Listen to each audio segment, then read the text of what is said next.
going to speak about today. And I want to thank the organizers for the invitation. It's an honor to speak to you today. And I'm really excited to talk about something that I think is extremely important to every individual who chooses technology as a career field. However, in computer science, software engineering, or engineering, which is the domain that I work in, I think it's extremely important to sharpen your soft skills, regardless of where you are in your career. So that's what I'm going to talk about today, and I call them the Fantastic Five. They're the 5 soft skills I feel are critical for every technical professional. So what I hope to do today is to provide you with the 5 soft skill target areas for you to work on, so you can increase your personal confidence, the value to your company, if you're working in a company, or as a byproduct to increase your technical skills. So what exactly are soft skills, right? So you heard a little bit about these from John. But to begin with, soft skills are those things that are intrinsic to who you are, right? So you already start with some soft skills, but they're hard to develop because they are part of who you are, and they're uncomfortable to practice. But like any skill, like if you're building a muscle, practice makes perfect. And I don't know if you've heard the saying, no pain, no gain. So you have to practice these, and you have to work on them to strengthen them. So that's important. These skills are portable across industries. It doesn't matter if you're an educator or an automobile mechanic. If you're a good communicator, these translate and they work across no matter what domain you're in. So I'll describe the difference briefly between hard and soft skills. So I already mentioned that they're portable across industries, and that would imply that hard skills are industry specific, and that is the case. And you can look at the chart that I have on the slide. And additionally, people tend to start with a set of natural abilities, which I talked about, like you might be naturally outgoing. Another difference is that hard skills are based on the acquisition of technical knowledge, where soft skills are more related to like emotional intelligence. You can think of it as IQ versus EQ. And you can see how soft and hard skills are described. For soft skills, a person might be described as detail-oriented or working well under tight deadlines. Hard skills, they might be skilled in various programming languages or possess a specific bachelor's degree, or undergraduate degree. So you'll hear me talk about how important soft skills are throughout this talk, either in my words or in the words of others. So I'll take a moment to echo the sentiments of CEO of LinkedIn when I say, I have many technical individuals who can solve complex problems, but only a few who are equipped with the skills required to run teams or negotiate contracts or to present to customers. And those are the ones I depend on. So soft skills, so why should you care? So soft skills immediately take people out of their comfort zone. In school, we're measured on our hard skills. We spend many years in school taking tests, and we pass the test, right? So, but you should care, and you want, work as hard on your soft skills as you do to make that A in thermodynamics. So here's why. So employers seek out individuals and want to keep and promote individuals who can complement their hard skills with a complement of softer skills. And here's some recent data. It's on the slide. 72% of CEOs believe that soft skills are more important to the success of their business than hard skills. 94% of recruiters, and those are people that are looking to hire individuals, believe that soft skills outweigh experience. And that 94% of recruiting professionals believe an employee with stronger soft skills have a better chance of being promoted to a leadership position than an employee with more years of experience, but with weaker soft skills. So the bottom line is that every qualifier in every report and study that I found, and from my own experience as a manager, a technical manager, And the reason I chose to talk about this to you today is that soft skills are what separate the good from the great. So why do I care?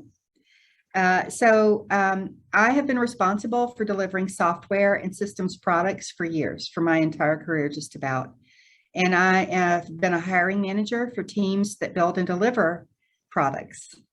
So it's critical that the team members possess both hard and soft skills to deliver these desired capabilities. And I found out pretty quickly early in my career that I could hire the most talented engineer or programmer, but if the person could not communicate clearly or work in a team setting, that they were lacking some critical skill, and that it made it very hard to successful product development and delivery. So my arrival at what I'm calling the Fantastic Five, and I'm calling the Fantastic Five so you can easily remember. And I ended up with a list of 5 because generally the recommendations that you find are anywhere from 3 to 15, and a list of 15 is too long. And when you boil it down, some are subsets of the 5. And I wanted something that was easier to remember and something that encompassed everything I thought that was pretty critical. And I listened to employment recruiters, technical employment recruiters, and not HR hiring managers that were not really in our domain. And also my experience, my 30 years of experience, and that really factored more heavily into my decision making. So that's really where I came up with my list. So here's the list of the Fantastic Five, and I want you to know why I'm calling them this. So fantastic, and fantastic means to be extraordinarily good. Okay, so these are the soft skills that will help you to be extraordinarily good, to shine and to achieve. So that's important. And these are communication, teamwork, critical and analytical thinking, interpersonal skills, and work ethic. So I'll go through each of these in detail, and it's my hope that you'll work on these long after this conference. And I want you to remember these. So I've provided a mnemonic. That's why there's a picture of turkeys in the snow and a glass of whiskey with some ice, and cold turkeys chewed ice whiskey, right? So you can think of communication as cold, turkeys as teamwork, chewed as critical and analytical thinking, iced as interpersonal skills, and work ethic as whiskey, right? So it's just a mnemonic to help you remember these. Or you can come up with your own. So let's talk communication. All right, it's the most important. This is usually at the top of most of the lists, and it tops my list for a number of reasons. You must be able to discuss technology clearly, simply, concisely with non-technical people to be successful. And so there are many of you that may go into academia or into industry, but many people nowadays want to become entrepreneurs, and you need to really think about this soft skill as being at the top of your list in particular, because you have to be able to communicate your ideas and plans to others. You have to be able to talk to investors in particular, and that's really a far above and beyond technical, right? You have to be able to talk about business plans and your portfolio. So communication is pretty important if you want to become an entrepreneur. So start working on this now. And communication is not just verbal communication.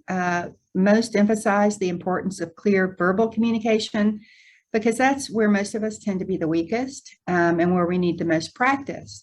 But written communication is the second area where I see the most need for improvement, particularly with most of us spending a lot of time on social media and text messaging.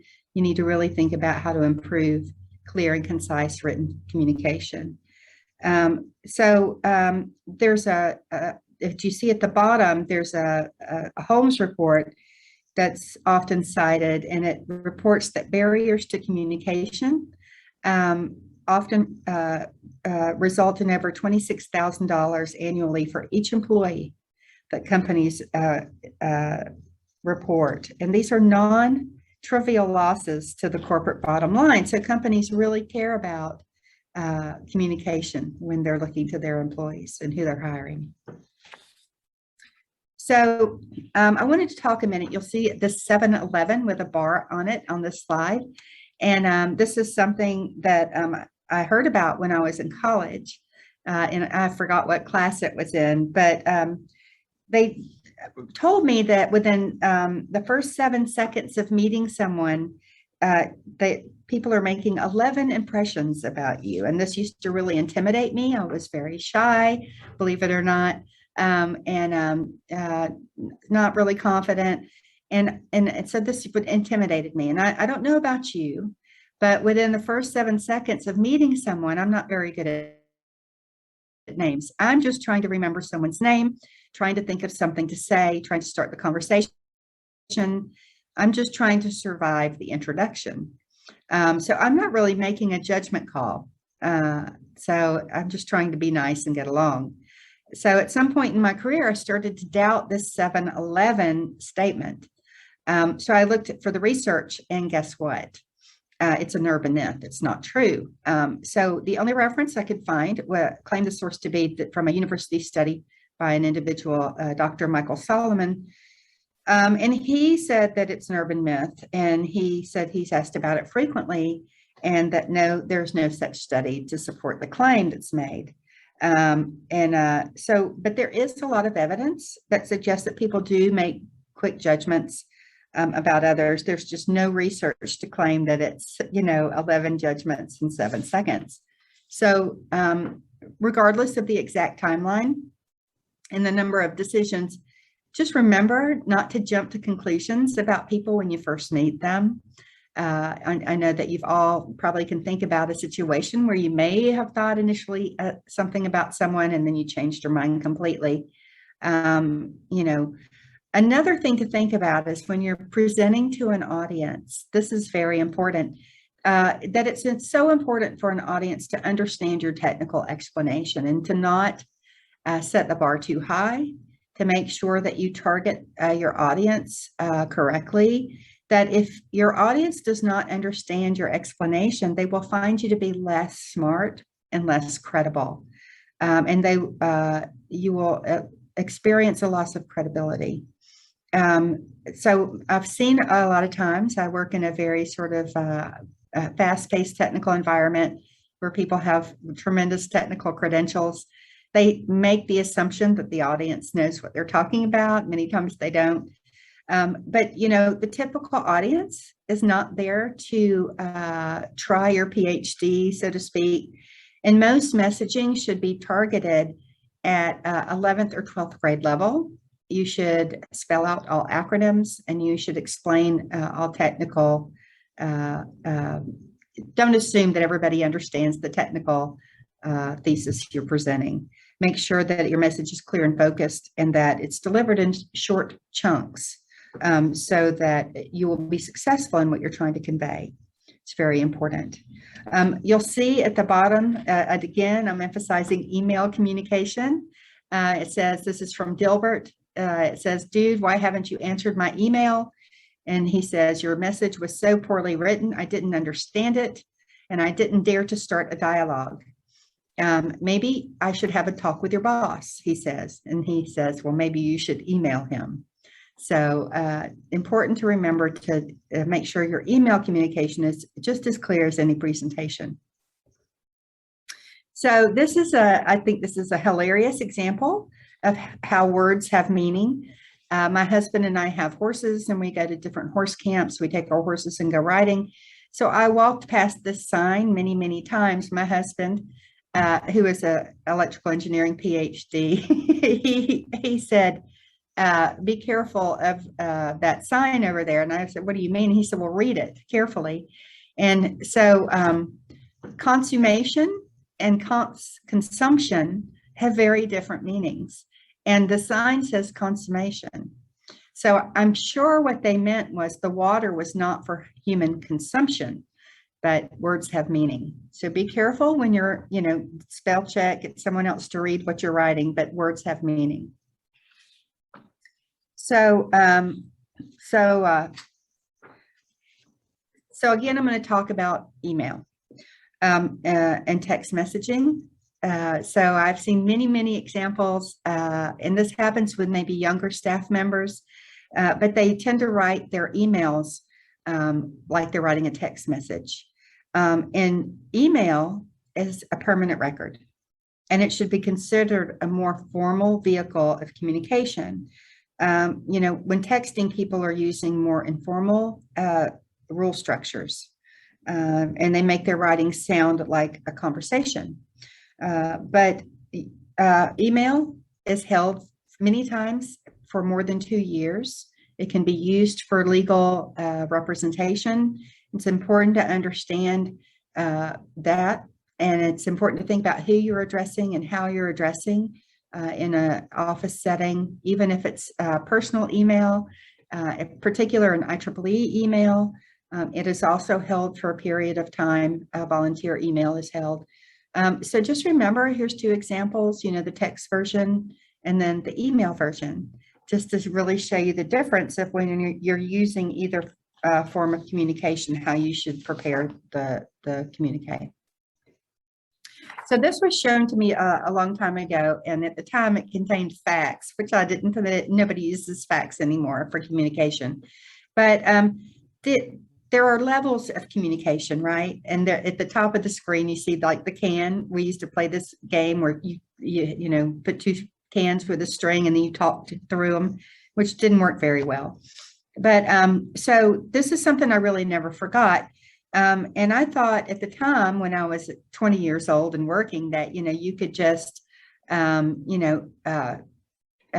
didn't really have, we had inter-office, it was a DARPA kind of Sperry based kind of email, rudimentary, but I thought that you could just sort of send somebody an inter-office communication and it would work just as well as calling them on the phone or going and see them in person, but it doesn't. So, here are the various levels of communication. If something is important, go see them. If not, then you can Skype them or do a video teleconference. If that doesn't work, give them a phone call. Then, if that you can't do that, send them an email, and then a text message. But, email is really not optimal if it's a matter of importance. If it's really important, get on the phone and talk to them. And those that know me know I practice what I preach. I have just about everybody's phone number in my phone. And if you ever call me, your phone number stays in my phone because I do try to call people if it's important. So another what item I want to discuss with you is how to not communicate effectively, right? So it's very important to pay attention to how you're interacting with people so that you facilitate and enable joint understanding. So the environment I work in is very full of people who are solution oriented. We are all looking for the answer. It's very fast paced, and we're all looking to get to done, to get to the answer. And we all, myself included, interrupt. We jump to conclusions. We finish each other's sentences. We change the subject, and we fail to answer questions and provide feedback when we should. It's just the nature of the environment. And so that is really how a lot of technically fast-paced environments are. So you have to sort of stop and take a step back and work on being a better communicator in that type of environment. And being a better listener is part of the answer to being a better communicator. So, you have to work to pay attention to not doing the types of things that are on the screen. So the second of the Fantastic Five is teamwork. And I've defined teamwork as the skill that allows you to operate well in a group setting in the workplace to quickly and effectively accomplish tasks. It sounds easy, but you'd be surprised at how many new hires, people I get out of college that can't function in a teaming environment. And this is a critical soft skill for product development. If people cannot team well, they don't last, no matter how good they are technically. And here are some of the sub skills. They're on the left side of this. You have to be able to accept feedback. You have to collaborate, cooperate, and coordinate. You have to be able to negotiate conflict within the team, support customer service, help to facilitate decision making, have good interpersonal skills, be able to persuade others, have some type of self-awareness, some social skills, and then team building, which is another soft skill. So when working in a team, there are some teamwork roles. And people, when they think about teams, always think about the role of the team leader. So I wanted to talk about team roles, and just these are just a few. Teams are all dynamic, and there are roles that are all different. They could be a programmer, DBA. They could be set up that way, configuration manager, or they could be, this way. These are more soft kind of roles, but I just wanted to mention this because the only role is not the team lead. There are other roles, and it's important to define the roles so everyone has a role. That's the role of the project manager, but so that everybody knows where they fit. And it's important to remember that teams are temporary, right? They may not even be permanent for the whole term of the program or the project, but it's your job as a team member to make your role on that team the best fit you can, and then find out where you can best support for the duration of that activity. So I'm going to mention verbal communication again, especially with the focus on teaming in the teaming environment. And the first thing I want to mention is about speaking in front of a group, and this takes practice. And and about being scared and nervous. So when I used to speak, I used to get really scared. And a lot of people get scared, and being scared is debilitating. It makes you clam up, it makes your hands sweat, it makes you stutter. And that's not something that really is conducive to being a good public speaker. And the way to get beyond that is to practice, is to know your subject matter, and is to really just through time and repetition to get used to speaking in front of others. And I will say that IEEE is a good way to practice public speaking in a safe and mentoring environment. Being scared is okay. Being nervous is okay. Being scared is not okay. So being nervous is good. It's sort of good motivation. It helps you be more prepared. So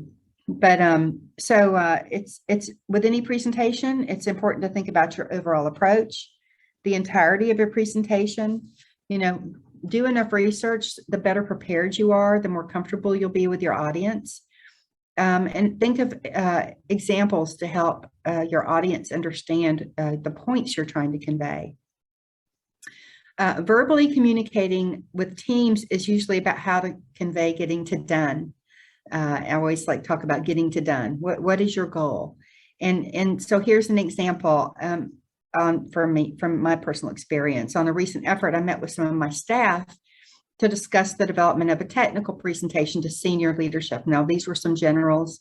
It was a pretty important presentation. So we knew the target presentation date and the topic, but I had to describe to my staff what getting to done looked like, right? So that we were successful and prepared. And this entailed, what is the walk-up schedule? What are the major milestones? What is specifically the presentation content? What were my expectations? Who is the book boss for this?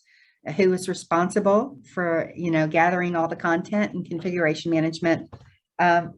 So I wanted to make sure that we had a dynamic dialogue during the meeting so that everybody, I got feedback. Are they hearing what I'm saying? So that we were not missing something. So that's the kind of communication. You need to make sure that people are responding so that that they hear.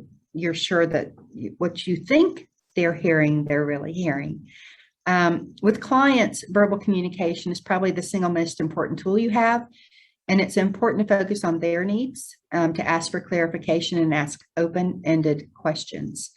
Too many times I've seen vendor customer sessions where the clients were told what they needed and their needs were not heard. And the ultimate results from these relationships were not optimal. They ended up getting products that they not necessarily wanted or needed. So even though you may be enthusiastic about your capabilities and what you think the customers may want, you have to listen to your clients. That's the way to be successful. So as one of the Fantastic Five, it's important that you are able to demonstrate teamwork as one of your core competencies. And you can build this teamwork by creating your own project or by finding opportunities to work within a group or team. And if you see these opportunities at work, don't run from them, right? They're not comfortable, but don't avoid them, join them. And again, IEEE opportunities, volunteer opportunities provide a safe and natural space to grow your soft skills. And when working within a team, don't worry about who gets the credit. Be part of the team.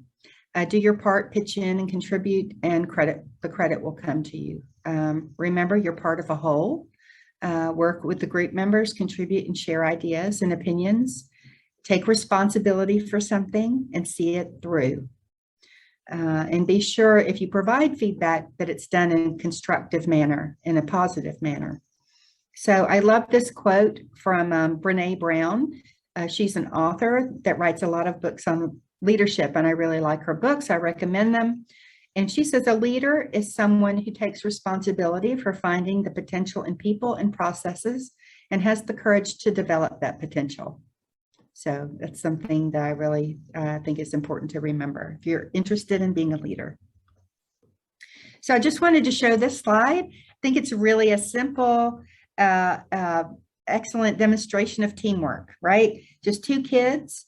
And it just demonstrates simply what I was talking about. They both are contributing toward a shared goal. They don't care who gets the credit, right? It's a good visual that reminds us that sometimes the work is not glamorous, right? They're sitting on each other, but the result is often worth the effort, right? They both get to play the video game. So we're going to talk about critical and analytical thinking, right? So studies describe the average individual making about 35,000 conscious decisions a day. And I put this on as one of my top 5 because I've seen a lot of really intelligent people, but they have problems making decisions, right? They like to talk and talk and talk and talk. And they just can't get to the point, and they can't make a decision. And it's annoying, you know. I mean, we pay people to make decisions at MDA and other places I've worked. But this soft skill helps you improve the daily decision-making process and your critical and analytical thinking that helps you show how you got there, right? It's important to make decisions, but you have to show why. So this skill is very important in fast-paced technically challenging environments. You know, your bosses are going to want to know why you reached your decision, and you're going to have to show how. So according to the World Economic Forum, critical thinking and complex problem solving are the 2 top in-demand skills that employers are looking for. So critical and analytical thinking are deciding what is true and what you should do. Sounds simple. It's sometimes not. So the key skills that I associate are on the left, and you can see those. So it's critical observation, you know, flexibility, logical thinking. Flexibility is key.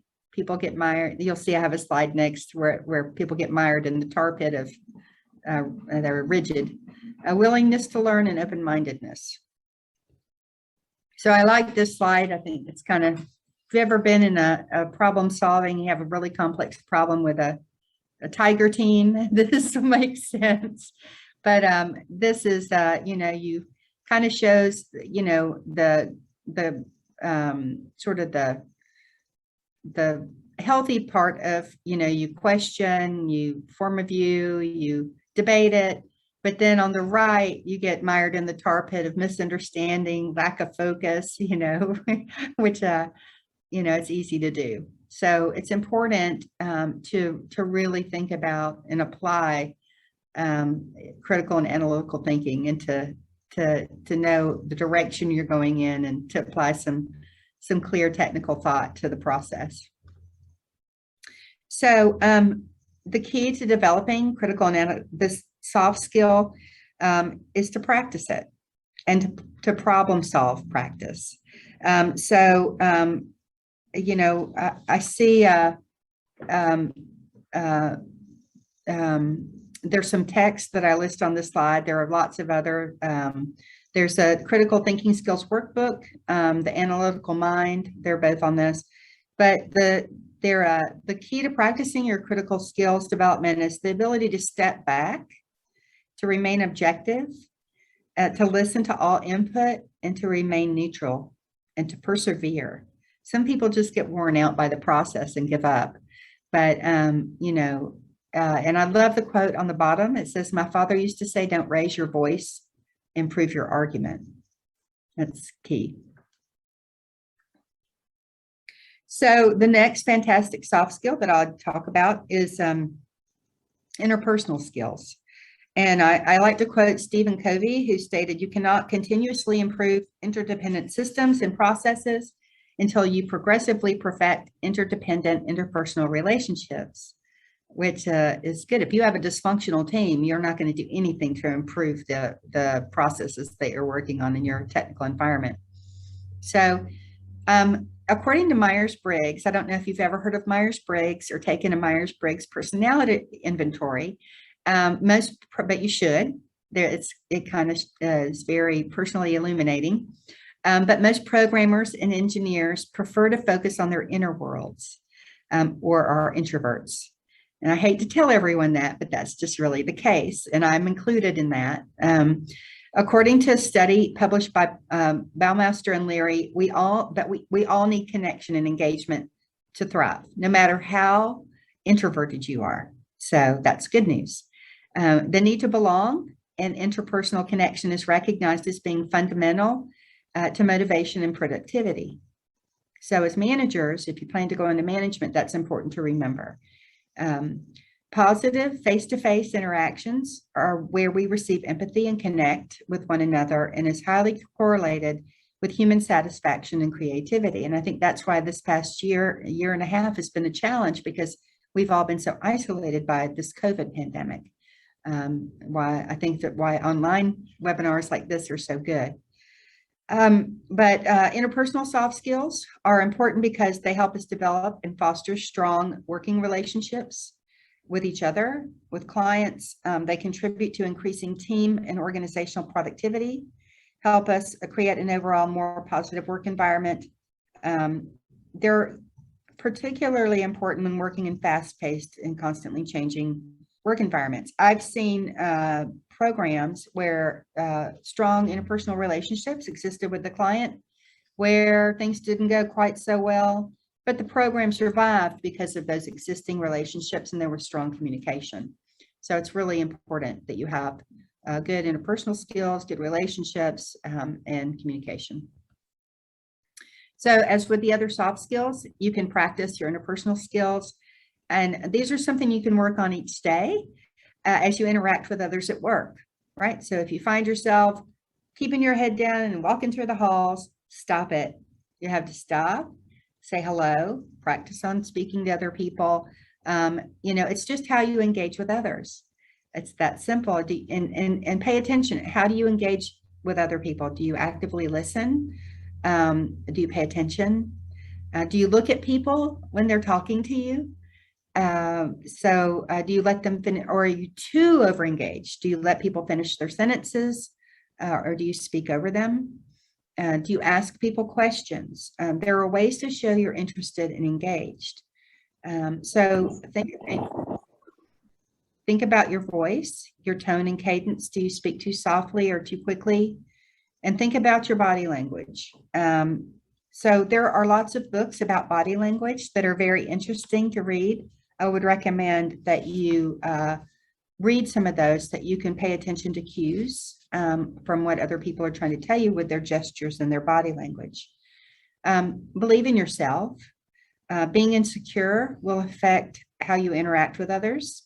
If you're insecure in a particular technical area, learn more about that area, because if you're technically insecure, it will affect how you deal with others in a meeting. Don't get involved in office drama. If you're working in an office environment, stay out of the office politics. Try to mentor and support other people and be positive. That's the best thing you can do. And network with others in your company and outside. And as you heard John mention in IEEE, that's really the lifelong network of choice for many in our profession. So the fifth is work ethic. There are many definitions of work ethic, but these are, I found, to be one-dimensional. These definitions do not capture the associated attitudes, behaviors, responsibilities, and communication. So I took a stab at one, and I defined it as how you feel about your job, how you do your job, as well as the level of respect you show your coworkers and others at your job. I figured that was pretty simple.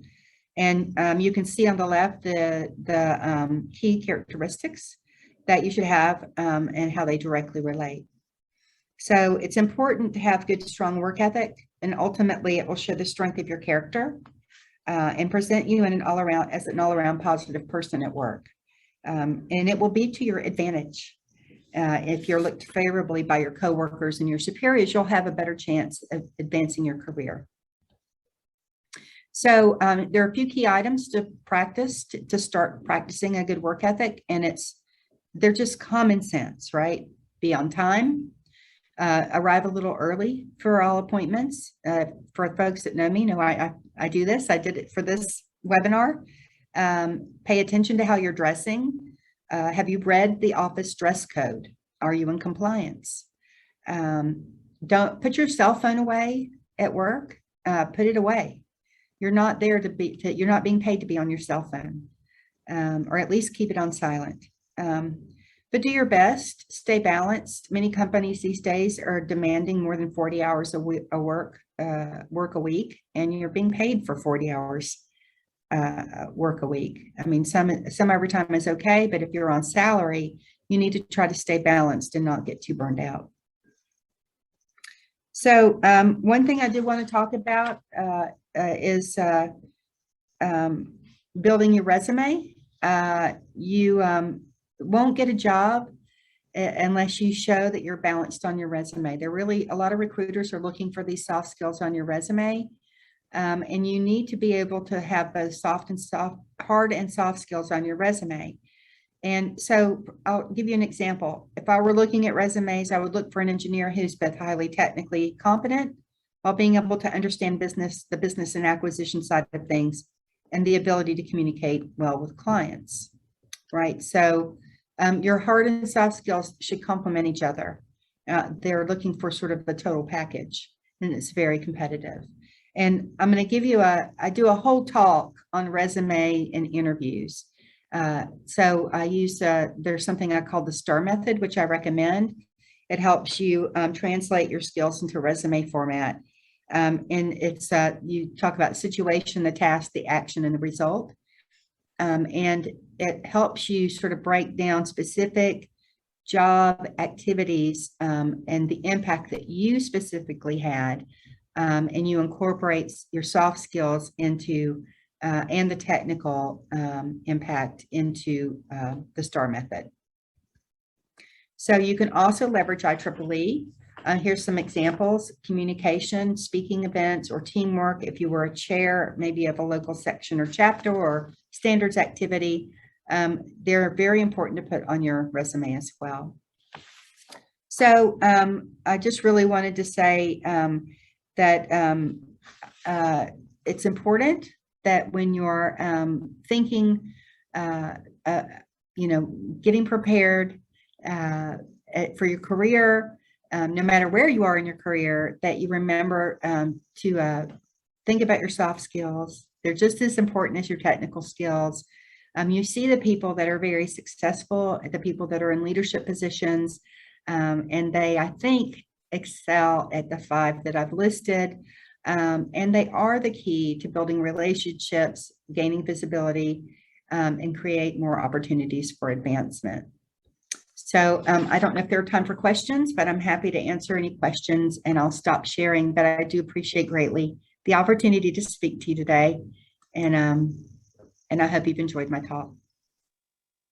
Thank you very much, Miss Kathy. IEEE BBDITM is thankful for everything you brought up today on this platform through your speech and presentation. Participants, you can now ask your questions if you have any to our chief guest or to our speakers. You can either drop your questions in the chat box or raise your hand so that we can unmute you. Good evening, ma'am. Good evening. I'm Shambhavi, IEEE BBDITM SPS chair. I want to ask that how do we deal with disagreement and variance in opinions? Like at times, our colleagues may let their emotions get the best of themselves and let jealousy or personal grievances get in the between of work.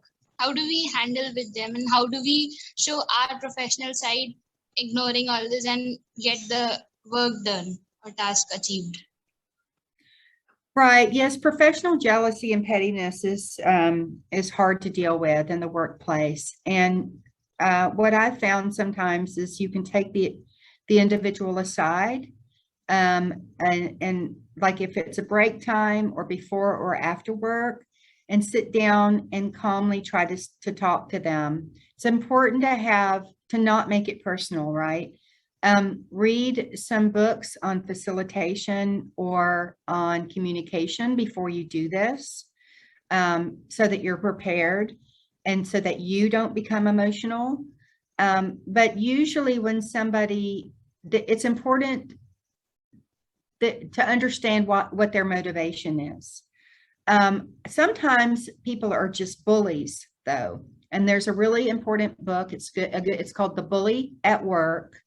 I forgot the author, but it's on Amazon. It's a great book to read, and it will help you also be prepared.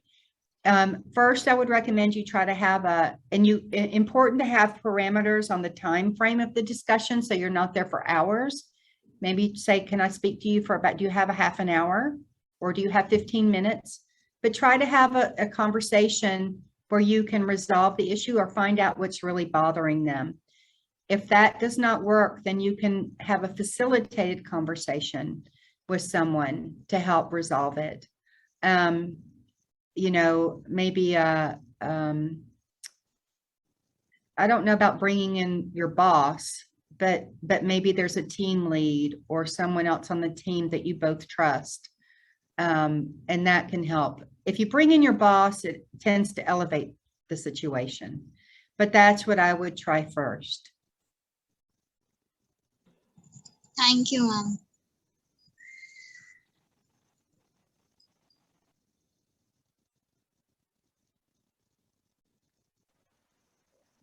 Good evening, Honorable Ma'am. Good evening. My name is Hitansh Trivedi, student of Babu Banasita Institute of Technology and Management, and also a joint secretary of IEEE BBDITM Computer Society. Ma'am, firstly, it's a great opportunity for me to be here with you and listening you. Ma'am, there is a question in my mind that how we please guide us with your experience that how we can keep motivated and creative and keep innovative with our working team. So repeat the last part of the question slowly. It's hard for me to hear. Yes, ma'am. Ma'am, how we can keep motivated, innovative, and creative our working team? So, right, it is hard to stay motivated and creative. I don't know how I've done it. I don't know how others do it. What I do is with IEEE, I'll just tell you how I've done it. I found an area in IEEE that I loved. And my work initially, and I've stayed connected with the standards, right? Software engineering standards. And then the Computer Society and different work in the Computer Society. And then I found work across IEEE in different areas.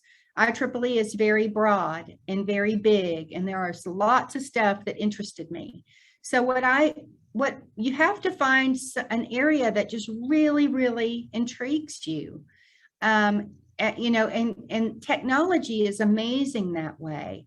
If you get bored in one area, You can find another area that motivates you. But so that's sort of, my career is over 30 years long, and I've sort of never been bored.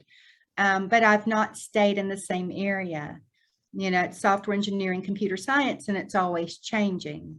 So, and I'm sure I'm sure John would say the same. I'm sure everybody on this webinar would say the same thing, the senior members. But you just have to sort of figure out what really interests you, and then I don't think you would be bored. And there is the IEEE volunteer portal. If you're looking for something to do, you can go to IEEE.org and search on volunteering, and you can look for things that might interest you, things to volunteer in. Thank you so much, ma'am. You're welcome.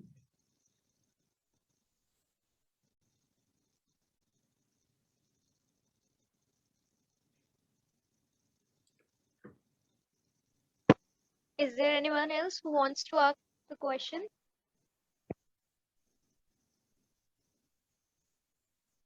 Okay, guess that's it. So a warm thank you to all the speakers for joining our event today and